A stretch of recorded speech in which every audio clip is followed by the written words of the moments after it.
That's Mike, Janata journalist.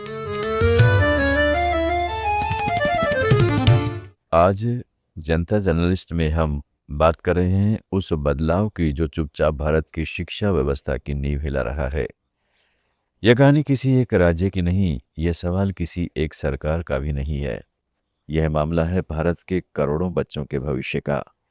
पिछले कुछ वर्षों में देश भर में सरकारी स्कूलों की संख्या लगातार कम हो रही है और उसी रफ्तार से निजी अनएडेड स्कूलों का विस्तार हो रहा है। यह बदलाव सिर्फ आंकड़ों तक सीमित नहीं है, बल्कि यह तय कर रहा है कि आने वाले समय में कौन पढ़ पाएगा, कैसे पढ़ पाएगा और किस कीमत पर पढ़ पाएगा। 4 फरवरी 2026 को राज्यसभा सांसद जॉन ब्रिटास ने संसद में पेश सरकारी आंकड़ों का हवाला देते हुए सोशल मीडिया पर एक पोस्ट किया। उस पोस्ट की पंक्ति छोटी थी, लेकिन उसका मतलब बहुत बड़ा। सार्वजनिक शिक्षा सिकुड़ रही है, निजी स्कूलिंग का विस्तार हो रहा है। यह दावा किसी राजनीतिक बयानबाजी पर नहीं, बल्कि सरकार की अपनी UDISE 2024-25 रिपोर्ट पर आधारित था। आइए पहले आंकड़ों को समझते हैं। साल 2020 और 21 में भारत में 10,32,000 से ज्यादा सरकारी स्कूल थे। साल 2024-25 तक आते-आते यह संख्या घटकर 10,13,000 रह गई। मतलब 5 साल में 18,727 सरकारी स्कूल बंद हो गए। अब दूसरी तस्वीर देखिए।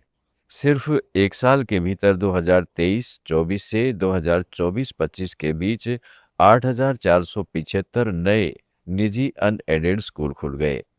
यानी जहां सरकारी स्कूल हर साल कम होते जा रहे हैं, वहीं निजी स्कूल तेजी से बढ़ रहे हैं।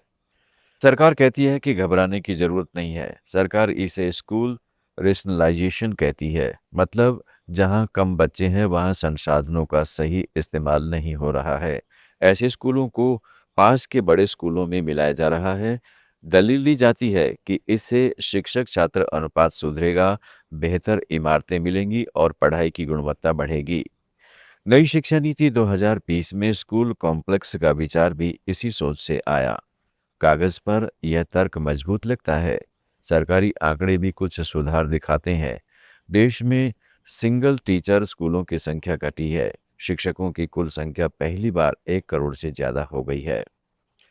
ड्रॉप आउट रेट में कमी बताई जा रही है। इंटरनेट कनेक्टिविटी अब लगभग 2/3 स्कूलों तक पहुंच चुकी है।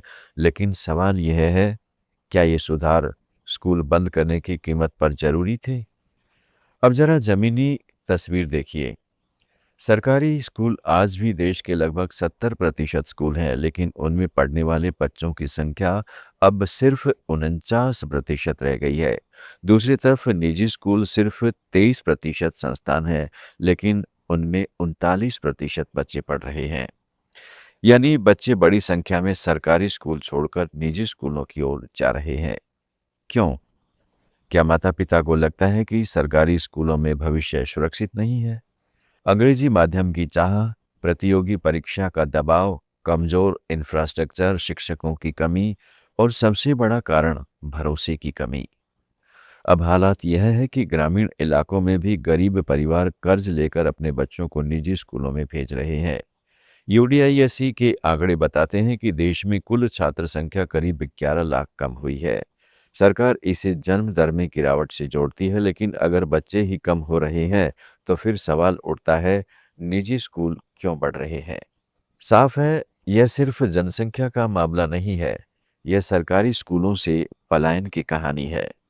इसका सबसे बड़ा असर गरीब, ग्रामीण और हाशिए के समाज पर पड़ रहा है। जब कोई सरकारी स्कूल बंद होता है या किसी दूसरे स्कूल में मिला दिया जाता है, तो अगला स्कूल कई बार 2 से 3 किलोमीटर दूर होता है। परिवहन की कोई व्यवस्था नहीं होती, लड़कियों के लिए स्कूल जाना और मुश्किल हो जाता है। आदिवासी और दलित बच्चे सबसे पहले पढ़ाई से बाहर हो जाते हैं।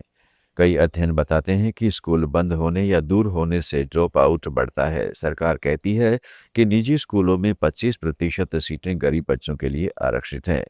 लेकिन जमीनी सच्चाई यह है कि कागजी प्रक्रियाएं जटिल हैं। फीस के अलावा भी कई खर्च हैं और सामाजिक भेदभाव अब भी मौजूद है।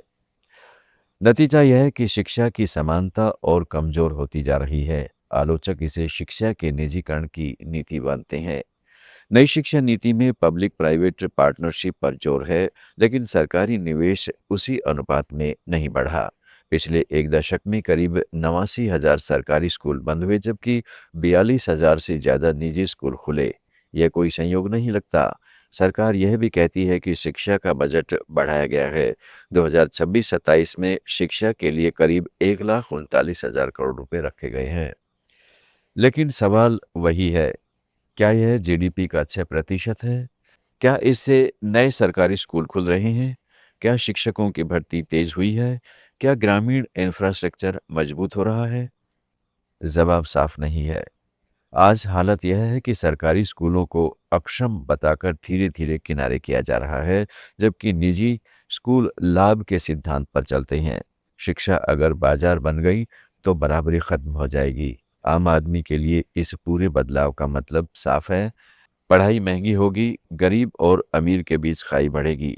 सरकारी स्कूल आखिरी सहारा भी नहीं रहेंगे और शिक्षा का अधिकार सिर्फ कागजों में सिमट कर रह जाएगा। कभी सरकारी स्कूलों से IAS, IPS वैज्ञानिक और शिक्षक निकलते थे। आज वही स्कूल बोझ बताए जा रहे हैं। यह सिर्फ स्कूलों की कहानी नहीं है, यह लोकतंत्र की बुनियाद का सवाल है।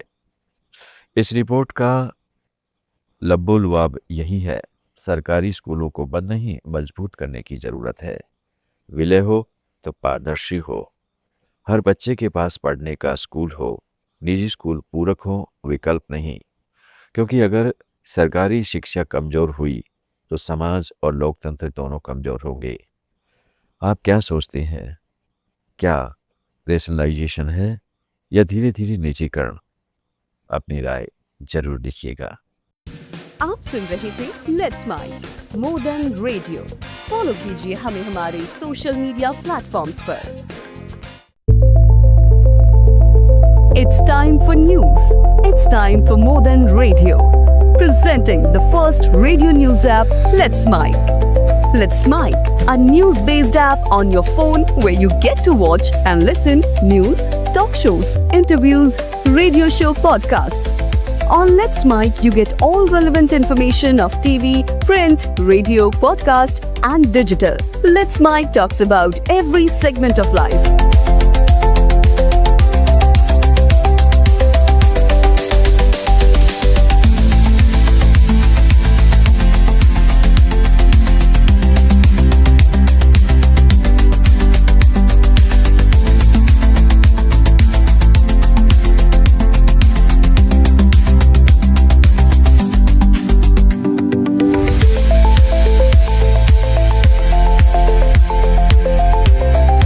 Download the app now from Play Store. Available both on Android and iOS mobile phones.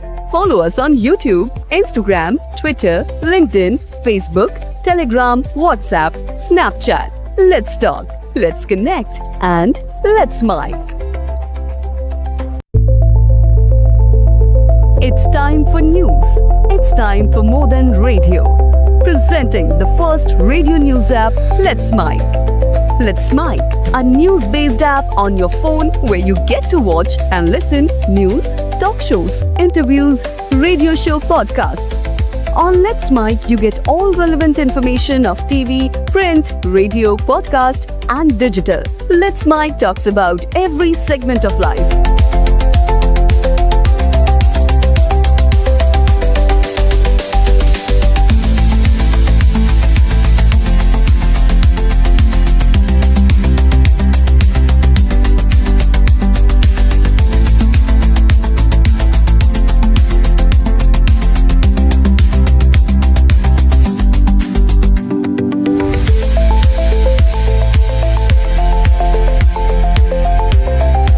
Download the app now from Play Store. Available both on Android and iOS mobile phones. Follow us on YouTube, Instagram, Twitter, LinkedIn, Facebook, Telegram, WhatsApp, Snapchat. Let's talk, let's connect, and let's mic.